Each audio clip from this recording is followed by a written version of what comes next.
Now at 9, volunteers come together to help the Ronald McDonald House of the Four States.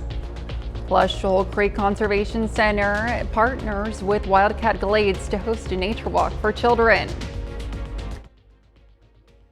have been rescued from an alleged puppy mill in Missouri. The Four States' most watched news starts now. Thank you for joining us tonight. I'm Elise Noe. Police in Lamar, Missouri arrest a teenager accused of stabbing another teen after last night's home football game against Hollister. They say the incident happened by the football stadium as players were walking back to the locker rooms after the game, though the victim was not a player. The victim was flown to a hospital and is currently in stable condition. Police have not said how many suspects there are, but that they are all minors, and none of them are students of Lamar or Hollister. One of those suspects is in custody for first-degree assault. 43 dogs have been rescued from an alleged puppy mill in Missouri, many in critical condition. The Humane Society of Missouri's Animal Cruelty Task Force on Wednesday removed the sick and starving dogs from a breeder's property in Douglas County. 9 dead dogs were also found on the grounds of the former commercial Shiba Inu breeding operation. The Douglas County Sheriff's Department assisted in the seizure and rescue of the animals. Veterinarians at the St. Louis Humane Society shelter called it one of the worst cases of animal neglect they've seen this year. The state of Kansas is getting a federal grant to improve efficiency and access to the Kansas Food Assistance Program. More than $7,000 will go to the Kansas Department for Children and Families. The grant will enhance the digital system that accepts SNAP, known as Food Assistant in Kansas applications. The main goal for the grants are to reduce status, wait times, improve data accuracy, and enhance the overall client experience. Meteorologist Sam Lane joins us for a first look at weather. All right, thank you very much, Lise. We've had a beautiful day across the four states. Now we're starting to see some clouds moving in from the south and west. You can see that on our satellite view. All of that is in association with the remnants of Hurricane Norma that has come ashore in southern Baja California. And all that tropical moisture has got to go somewhere. And it's going to be filtering up into our region. And that means some good news from our farmers as we're expecting some rainfall. But no rain tonight. We're going to see temperatures dropping through the 60s into the 50s to about 50 degrees by tomorrow morning. So if you head out to services in the morning, we're expecting mostly fair skies with a temperature of 52 degrees with the increasing clouds. And then by the time you head home from lunch, we're expecting around 73 degrees under partly cloudy skies. And looking down the lane, we're going to have a sunny Sunday and then increasing clouds for your Monday. And then thunderstorms roll in Tuesday with some widespread rain. And I'll tell you all the good news about that coming up in just a little bit. We'll see you soon, Sam. 2 major companies came together to help beautify the place hundreds of families temporarily call home. KOAM's Jasmine Knight has this story from the Ronald McDonald House of the Four States.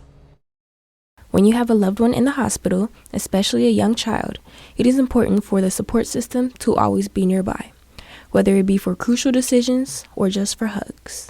When we do that, we try to get as many volunteers for each initiative, and Ronald McDonald is one of those that we continue to have an annual effort for that.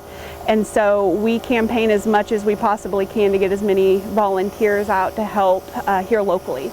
Today at the Ronald McDonald House of the Four States, volunteers from Lazy Boy Furniture of Neosho and Safe Flight Auto Glass came together to help with the maintenance. We're helping make the place look good with the mulch and, you know, sprucing it up, just making it presentable when the families do come in. They're like, oh yes, this is a beautiful place, and they actually have a good experience right before they walk in.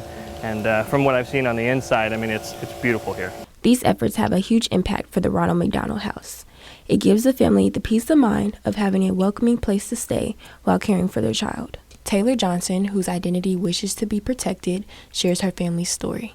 That means a lot. That's, you know, they do a lot for the community, and it's great that people volunteer to help do things around this place. Some employees have personal connections with the house as well. Because I know the impact of this place does for families, and I wanted to do something as well. What a warm act of kindness from these 2 outstanding companies. Here, even the smallest details make the biggest impacts that will last a lifetime. Reporting in Joplin, Jasmine Knight, KOAM News. Taylor Johnson had twin nieces in the NICU, and her family utilized the Ronald McDonald House while they were hospitalized. The twins, now 18 and graduating high school, couldn't be more grateful for Ronald McDonald House and the volunteers' help. At the Shoal Creek Conservation Center, partnered with Wild Cat Glades to host a nature walk for children. Guests were encouraged to dress up in their favorite costume and meet some of their favorite characters as they learned about important concepts in conservation. So along the trail, they're going to encounter many different characters representing different elements of the nature they might find here. So they're going to run into Hawkwoman, who of course represents our hawks and our raptors. They're going to run into Batman, who is representative of our caves and our bats. Some of the lessons taught included how to avoid littering and how to prevent animal endangerment. A robotic procedure could help save lives. Up next. Doctors are implementing existing robotics into a new procedure to detect and combat lung cancer at a faster rate. Fox's Christian Cafton is in San Francisco and has the details. We go ahead and start the procedure by inserting the catheter in the endotracheal tube. Inside an operating room in Sutter CPMC's Van Ness campus, a medical team is using a pioneering new procedure to battle lung cancer. Patients don't usually see a doctor until the onset of symptoms, meaning the lung cancer has advanced. Which makes the 5-year survival for these patients down to 10 to 20%, versus when it's discovered at early stages, the 5-year survival can be up to 95 or 97%. Using a set of artificial lungs, Dr. Hiba Ashmael walked us through the new technique using robotic bronchoscopy. Doctors can guide a scope deep into the branches of the patient's lungs to locate a suspicious mass. The device itself has been used here about 200 times, but now the team is using it in a revolutionary way called the assisted single anesthetic procedure. Doctors use the scope to locate any suspicious masses, but then take it a step further, taking a sample of that mass for biopsy, testing it, even treating the cancer, all in one 4 to 5 hour procedure instead of the usual process, which can take up to 8 weeks. We will go with the robotic bronchoscopy, navigate to that lesion, get a diagnosis within 10 to 15 minutes after we get the biopsy. If it's cancerous, then we will put a dye on there, and then while the patient is asleep, the surgeon will go ahead, make very small incisions in the chest and take that part out. Patients stay in the hospital for a day or two and then can go home. Doctors here say streamlining the diagnosis and treatment all in one procedure means more lives saved. So by condensing the time, you really try and minimize any chance of upstaging or advancement of the cancer between diagnosis and treatment. Well, this innovative technology is already saving lives at Sutter CPMC. Now, next month is National Lung Cancer Awareness Month, and the staff here at Sutter CPMC will be holding a screening, but they are encouraging anyone over the age of 50 and who's been a smoker to talk to their doctor about setting up their own screening. Vaping products are posing new community challenges. Communities across the country are struggling with how to safely get rid of disposable vaping products because they're considered hazardous materials. Single-use vaping products containing nicotine, lithium, and other metals can be tossed into the trash, reused, or recycled. In New York City, some disposal companies can't get involved in removal due to regulations. So the destruction of vapes, when it comes to destroying it, it's classified as hazardous material. So an average barrel for us, which takes about 1,200 vapes, costs us about $1,400 to destroy the product. Recently, the FDA has started the process of trying to prevent imports of several disposable vaping brands. New York Sheriff Anthony Miranda says legislators likely never considered the large volume of illegal vapes. He says he'd like to see new laws that pass on disposable costs to legal vendors. Meteorologist Sam Lane is next with a complete look at the forecast. And later, Amazon workers could be facing dismissal from their jobs. We'll take a look at why Amazon's new demands for their workers.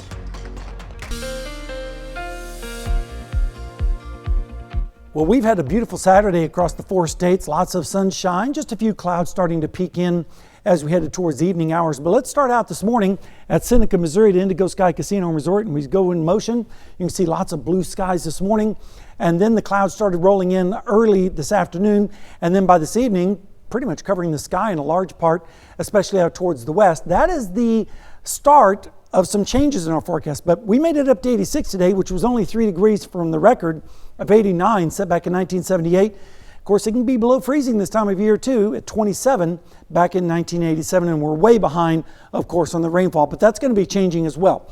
Right now, temperatures are generally in the 60s and 70s. We do have a northeasterly wind behind a weak front that has sailed through the area. It's 62 in Stockton right now, 72 in Independence right now for one of the warmest and coolest readings across the area. And as we take a look at the satellite view, you can see those clouds increasing from west to east across our area, and these clouds get thicker the closer you get to that storm system. That is the remnants of Norma that is going to be moving up into our area as we go into Tuesday and Wednesday, and then a bigger storm system behind that. So we're going to have several waves of energy rolling by this week, and that means lots of rain chances too. And then once that system goes by, here's yet another system. So it's going to be a little bit active over this coming week, but that's good news for the drought situation. In fact, looking at the rainfall forecast, we're expecting rain starting to develop on Tuesday evening, Tuesday morning to start out down to the south and west. And then by Wednesday morning, we can see quite a bit of heavy rain off towards the west, with some places getting over an inch. And then as we go into Thursday evening, look at these rainfall totals, especially in southeastern Kansas where they desperately need the rain. So hopefully this model will verify and we'll see these generous rainfall totals as we go through the forecast. And even the European model has heavy rain, but it has a little bit further to the north and west. So probably split the difference between those two, which means good news for the farmers in southeastern Kansas. Temperatures tonight are going to drop down into the 50s with easterly winds. And then as we go into tomorrow, we're going to see mostly cloudy skies in the evening with temperatures in the low to mid 80s, especially out towards the west, even some 70s off towards the east. Then as we go into Monday morning, south winds bringing up the moisture, and also clouds are going to be increasing with lows near 60. And then in the afternoon on Monday, we're going to see temperatures rising into the low to mid 70s and even some lower 80s across the area with strong south winds. Then as we go into the forecast, here comes the rain on Tuesday, and then more rain on Wednesday, especially Wednesday night into Thursday morning. And then we might get a little bit of a break on Friday and Saturday, but then more storms and rain on Sunday. So I think that's a good forecast, considering the fact that we're in a drought when we need the rain, and it looks like we're going to get plenty of it in this coming week. Absolutely. Definitely need the rain. Thanks, Sam. Coming up, skyrocketing mortgage rates. If you're dreaming of owning a home, you may have to keep dreaming thanks to sky-high mortgage rates. I'm Christina Coleman in Los Angeles. More on that coming up. Some workers at Amazon could face dismissal from their jobs if they don't comply with the company's demand. A report says Amazon has given managers new guidance on firing workers who refuse to return to the office at least 3 days a week. The report also says private discussions should be had and a follow-up made with workers who don't comply if they don't have a legitimate reason for not returning. Amazon first issued return to location notices for almost all workers in February, and a company spokesperson says most have complied, leading to better connection and collaboration. Toyota agrees to get on the same page with some other automakers for a charging standard made by one EV company. Toyota says it will adopt Tesla's North American charging standard system beginning in 2025. The move may help push Tesla's electric vehicle chargers forward as the industry standard. Ford, General Motors, and Nissan have already signed on to Tesla's charging system. Some Toyota and Lexus battery electric vehicles, including the new Toyota SUV, will have the NAC's charging port, while existing owners may be given adapters in 2025. The city of Las Vegas wants to add electric vehicle charging stations because of an increase in demand. Fox's Shauna Khalifi has the story, including what the city's chief sustainability officer has to say. So the demand we've noticed has gotten higher as the years have gone on. As new EV models have hit the road, we've gotten a lot of requests for installing new EV charging stations at city facilities. The city of Las Vegas is revving up efforts to expand access to electrical vehicle charging stations, applying for the Charging and Fueling Infrastructure Grant through the U.S. Department of Transportation. He requested about $5 million, and there's a cost share component of that, so some of that is City of Las Vegas capital improvement funding money. Currently, the city has about 75 chargers at 12 locations, some for city employees only and some for public use. With this money, the city plans to update existing charging stations and add more accessible EV chargers. They'll be spread out. Most of them are going to be at community centers that are accessible, and there's been an emphasis on charging station accessibility as well as safety. That was a key part of our application to DOT. If the application is approved, the city plans to expand to 18 charging sites at city garages downtown, as well as Mirabelli, East Las Vegas, and Doolittle community centers, all part of its mission to provide low-emission, sustainable transportation alternatives for drivers in Las Vegas. We've seen more and more EV models coming out over the years. There's a number that will be coming out over the next 5 to 6 years through 2030. So we have to keep up with the pace and provide that amenity at our facilities because we know we're going to get that usage. Halloween is right around the corner, and Blumhouse Productions has a spooky lineup of movies to get you in the Halloween spirit. We'll take a look next. The horror house of Blumhouse Productions keeps expanding, and several Halloween-timed movies join its growing film slate this October. Jason Blum and the directors of these new projects speak about what they hope to deliver for audiences and what they want that Blumhouse name to mean for fans. Here's Fox's Ashley Dvorkin. Wherever those girls went, they brought something back with them. October's scary movies, courtesy of Blumhouse, kicked off with The Exorcist Believer, with director David Gordon Green joining Jason Blum for the sequel. We have like a month of Blumhouse. This we is have great news. So if your name is attached, we see Blumhouse Productions. What do you want that to mean? What do you think that means to the For me, horror the fans? most important thing is that they're going to experience something different. We don't always succeed in that, but we aspire to achieve an original something after that logo. One, and two, and equally important, something that's scary, that gets your blood pumping.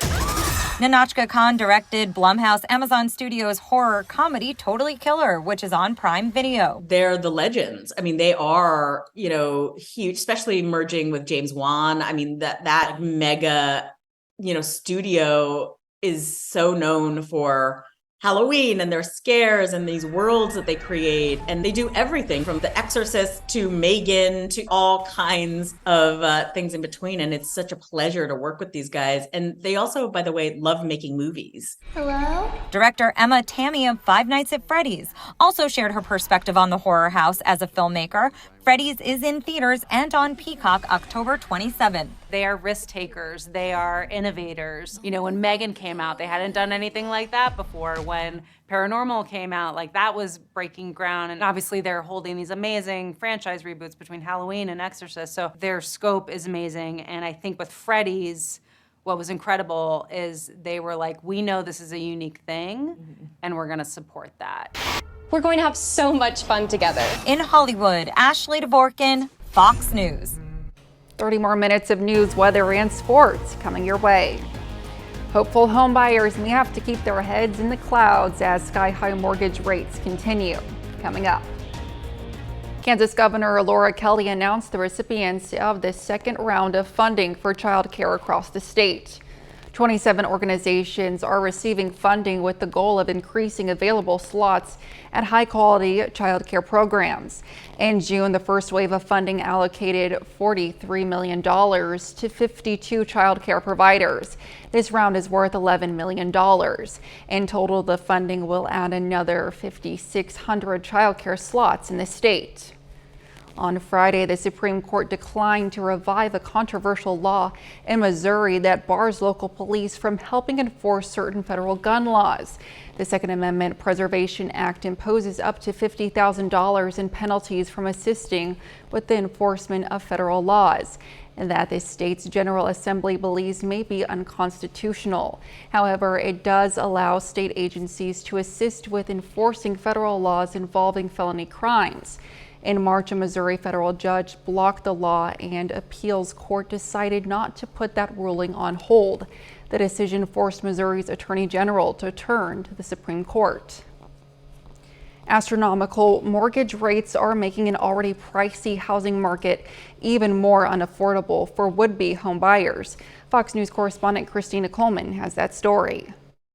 If you're a millennial or Gen Z with dreams of owning a home in this market, you might have to keep dreaming. Daily 30-year mortgage rates pushed closer to 8% this week, their highest peak in more than 2 decades. That's a substantial price tag for buyers. A Fox Business analyst found that an 8% rate on a 30-year loan could cost borrowers as much as $400,000 more compared to a 3% rate. That's not only pricing out would-be homeowners, it also means those who locked in lower rates aren't letting go of those properties. The majority of the people who have bought in the last couple of years, or they refinanced to 2.5%, 3% mortgages, they're not selling and they're not putting more homes on the market. Since late 2020, the average monthly mortgage payment on a new home has nearly doubled, and the number of homes for sale is down a staggering 45% from what it was before the pandemic. I think average home buyers right now are facing an absolute crisis. We need more houses. That's the way we're going to drive down prices. That's the way we're going to allow home buyers, particularly first-time home buyers, who are really facing the brunt of this problem. It's also forcing developers to get creative in finding new ways to incentivize buyers. Sometimes we're doing that with either price reductions or with buy downs, offering lender credits to buy down the rate to make it more manageable. Experts predict it could be a while before those rates cool off. Reporting in Los Angeles, Christina Coleman, Fox News. Meteorologist Sam Lane joins us for another look at the forecast. All right, thank you very much, Elise. It's been a beautiful day across the 4 states, lots of sunshine, but now we have some clouds moving in from the south and west, and it's all because of the remnants of Hurricane Norma that has come ashore in Baja California. All that moisture streaming towards the north, and that's going to have an impact in our forecast as we go over the next few days. But tonight, looking pretty nice. Temperatures dropping through the 50s, all the way down to about 50 degrees by tomorrow morning. So if you're heading out to church service in the morning, we're expecting a temperature of around 52 degrees with increasing clouds. And then by afternoon, at around lunchtime, we're expecting a temperature of 73 degrees with increasing cloudiness. And over the next few days, we're going to see some pretty nice weather for tomorrow and Monday. But then thunderstorms roll in for Tuesday and widespread rain as we head into the middle part of the week, and I'll detail all that coming up in just a little bit. All right, thanks, Sam. Tens of thousands of people from all over the country made their way to Washington today to demand an end to the conflict between Israel and Hamas. The National March for Gaza was held near the Washington Monument. It was organized by the groups American Muslims for Palestine and the U.S. Council of Muslim Organizations. Demonstrators say it's time for a ceasefire. They also say the United States should not be sending money to Israel. President Biden is asking Congress to approve a $14 billion in aid to the American ally to help Israel defend itself against Hamas. Humanitarian aid moves into Gaza from the Egyptian border Saturday. The border opened to allow for aid to flow to Palestinians in Gaza who are short of food, water, and medicine. About 200 trucks and 3,000 tons of various aid began flowing in after waiting at the crossing for days. Some Gaza residents have only one meal a day and don't have enough water to drink. Fuel for hospital generators and medical workers are also urgently needed. Hundreds of foreign passport holders are reportedly ready to move out into Egypt as well. Still ahead, a new game that is sure to have your spidey senses tingling. The highly anticipated Spider-Man 2 drops this week, and it's shaping up to be a blockbuster. I'm Eamon Dignam in New York, and I got my hands on an early copy after I spoke to one of the stars of the game.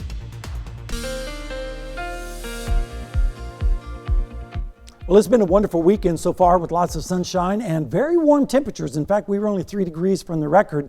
And we also have some rain in our forecast, so that's good news too. You can see the beautiful sunset this evening at Seneca, Missouri at Indigo Sky Casino and Resort. You can see the high, thin cirrus clouds off in the distance. That is the beginnings of some moisture moving up from the tropics, and that's what's going to help for a rain situation.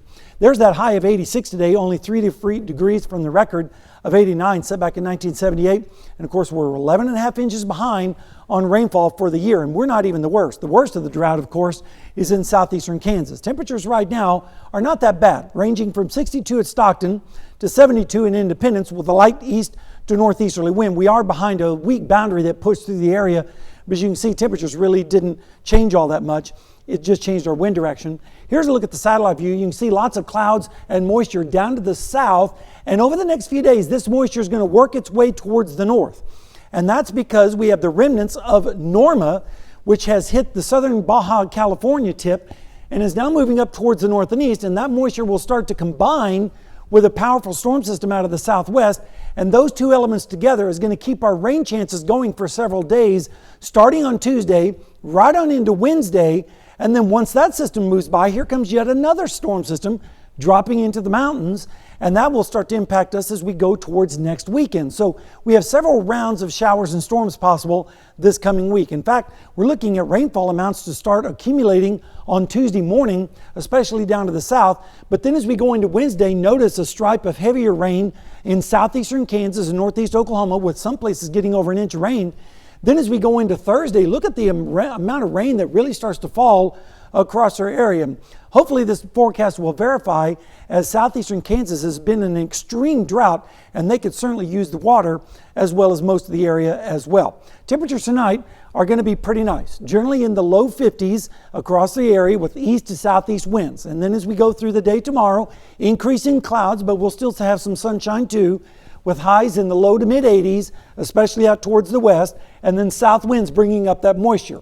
Then as we go into Monday morning, a lot milder. Temperatures only around 60 degrees, even some low 60s, with strong south winds and also feeling more humid out there as the moisture deepens. Then as we go into Monday evening, we're going to see highs in the low 80s with strong south winds, and then the rain starts Tuesday morning, and that continues into Wednesday, especially on Wednesday, and then continues right into Thursday morning. Maybe a little bit of a break on Friday and Saturday before the next storm system rolls in on Sunday with yet another round of rain. So we have several chances of rain. The good news is it doesn't look like severe weather is going to be a part of this, just a good soaking rainfall. And that's exactly what the doctor ordered. Absolutely. I got to say, today didn't feel like it was about a week and a half out from November. I know, it's hard to believe it's late October already. Absolutely. All right. Thanks, Sam. Coming up in sports, Pitt State football takes its undefeated record on the road to Northwest Missouri. Plus, conference rivals Carl Junction and Webb City face each other in the district championship. John Dales has highlights from those games and more up next.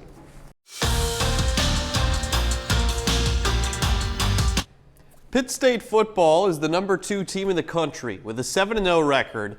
And one of the best parts about being 7-0 is the chance to go 8-0. Gorillas get the opportunity to do that on the road today at Northwest Missouri. Pittsburgh State playing Northwest. Gorillas looking for their first win in Maryville since 2014. In the first quarter, Gorillas driving. Chad Dodson Jr. delivers the strike deep to Colby Katzis. He makes the grab, first down Pitt State. Later in the drive, PSU going for it on 4th down. Dodson back to pass again. Fires it, but it's incomplete off the fingertips of Dallas Bond. Gorillas go back on defense after turning it over on downs. Now Northwest ready to punt after its offensive possession, but it's a fake punt and it doesn't work. Batted down, Pitt State gets a turnover on downs, and now it takes advantage of that good field position. Ty Pennington powers in from 3 yards out. Pitt State scores. It's 7-0. The Gorillas strike first. Later in the half, Pitt State with the ball, and this time it's Chad Dodson, the other quarterback, doing it with his legs. Slides down after picking up a first down. That leads to the goal line where they go to Noah Hernandez. He scores a touchdown here, makes it 14-0. Pitt State at that point. Gorillas lead 21-0 going into halftime. In the fourth quarter now, same score. Dropping back to pass, that one's intercepted. Picked off by freshman Bryce Johnson for Pitt State, who returns it all the way to the 10-yard line. Northwest students after that, seen enough, they're heading out, but Ty Pennington says the Gorillas aren't done. He follows his lineman, scores the third touchdown of the day for him. Pitt State controls from start to finish. Gorillas go on the road and beat Northwest Missouri 28-7. Well, proud of our team, proud of our coaching staff and our players. Just a lot of hard work paid off today. Guys went out and executed good game plans, and our guys played extremely hard. Missouri Southern football wins big today as well. Lions go on the road to Lincoln. They win at 63-5. That's the first win in a month for a team of Bradley's group. It was over by halftime as well. Missouri Southern had over 350 yards of offense in the first half, 6 turnovers caused by the Lions D. They're back at it next week at home against Central Missouri. Over to local softball, Nevada is the champ of the Class 4 District 6 tournament after winning a thriller this past Monday against Webb City. That sends the Lady Tigers to the state quarterfinals this afternoon at home. Defending Class 4 state champs, Kearney, come in as the visitors. Tigers, the home squad, trying to move on to the semifinals. We begin at the top of the first inning. Bases loaded. Peyton Eaton's the pitcher. She induces a pop fly to center, easily caught out there by Kara Phillips. But the Lady Bulldogs tag up, score the first run of the game. It's 1-0 Kearney. Lady Tigers struggled at the plate in this one against Alyssa Quick. She gets back-to-back swinging strikeouts to end the second inning in the circle. 3-0 Kearney leads in the third. That's when Riley Van Emmerich hammers this one to right center field and gone. Home run puts the Lady Bulldogs up 4-0 at that point. They've got a stranglehold on this game, only a couple of innings left. And Nevada never could mount a true comeback effort against Quick. She finishes the game with 12 strikeouts, 2 of which were in the 7th inning. Only allowed 4 hits for Nevada, and Lady Tigers season ends in the quarterfinals. Lady Bulldogs win 5-1. Volleyball district playoffs continuing along as well. Webb City, Coral Junction, each of them won their semifinals and quarterfinals, sending them to the championship today. Webb City looking to avenge a regular season loss to Coral Junction and win its 3rd straight district title. First set of this one against Coral Junction. Lady Bulldogs start hot. Kylie Scott attacks, gets the kill. Cardinals unable to defend it. CJ leads 11-8. Set point now in the first set. Scott attacking again. It's going to be Kira Long who returns this one, goes long and wide for the kill. It goes out of bounds. Lady Bulldogs win the first set. They're up 1-0. Stays a close one in the second set. Webb looking to tie things up. Aubrey Lassiter comes in for the kill. She's fired up after that one. Cardinals take the second set, so we're tied up at 1 apiece. But Webb City now finding its footing, up 24-17 in the third. Sarah Crane sends it over to Mia Lenker, who gets the kill. Cards up 2-1 at this point, heading into match point. All Webb City. Up 24-14, Aubrey Lassiter has the final kill. Bulldogs cannot defend it. Webb City Cardinals avenge their regular season loss. They win their 3rd straight district title. Cardinals go on to the state tournament. They'll face the winner of Union and Jefferson City next Saturday. Definitely exciting stuff, and exciting when you have both the college football teams, after playing each other last week, you know someone's going to lose that game. Both of them get wins today. It's exciting to see, and only a handful more games until Pitt State can have an undefeated season. Yeah, only 3 to go. And there you go. We'll be right back. America's favorite web-slinging superhero returns to the small screen this week for a new adventure. Fox's Eamon Dignam has more in this edition of our Fox on Game series. The friendly neighborhood superhero leaps back onto the PlayStation for this week's hottest new release, Spider-Man 2, featuring both the original web-slinger, Peter Parker, and the new Spider-Man, Miles Morales. I spoke to Najee Jeter, who plays Miles in the game. He's also played the character in cartoons since 2017. It's definitely a big weight to carry, but I'm doing the best I can and making sure everyone is happy with that, what they're getting. And Jeter says working with voice actor Yuri Lowenthal, who plays Peter, was similar to the dynamic in the game, one of mentorship. Yuri's just guided me with everything that's coming with the role, and then, the success, and then, the press and media and everything like that. As for the game itself, it starts strong if you like story and action. It begins with a setup that brings the 2 alter egos together before they have to suit up and fight the first big bad guy, Sandman, in a well-done tutorial mode. And the Rogues Gallery is robust, including Norman and Harry Osborn, who traditionally become the Green Goblin 1 and 2, Kraven the Hunter, and Venom, one of Jeter's favorites from the game. Everyone has the inner Venom in them. Everyone has that voice that tries to steer them the wrong way in life. The game is a PS5 exclusive, at least for now, but even the original made its way to PC eventually. Check out this story and more every weekend on the Fox on Tech podcast. In New York, Eamon Dignam, Fox News. Up next, today is a day that is sure to keep the doctor away. Well, there is nothing like a nice juicy apple on a cool fall day, whether it's a Granny Smith, a Red Delicious, or a Honey Crisp. Make sure to eat the fruit on Saturday because today is National Apple Day. Apples have been around for millions of years. Some historians believe the ancient Romans cultivated the sour fruits and turned them into the sweeter ones we're more familiar with today. Well, thank goodness the Romans did that. I know. I really like apples, Me especially too. the caramel apples. Those are my favorite. That's right. Just in time for you know, fall. that's exactly right. We're going to have some fall-like weather as we head into the forecast. Tomorrow and Monday look pretty good, but then the rain starts moving in on Tuesday, especially on Wednesday and Thursday. Then a little bit of a break maybe on Friday and Saturday, but more rain on Sunday. So we need the rain, that's for sure, and temperatures are not going to be that bad either until early part of next week. We could get close to freezing, especially on Tuesday morning. So we are definitely heading more and more towards fall-like and winter-like And conditions. some hot apple cider Yeah, weather. that's the ticket. Well, that's our time for tonight. Thanks for joining us. We'll leave you with a video of a penguin, a chick taking its first swim. We'll see you back here next time. Thanks for making us part of your night.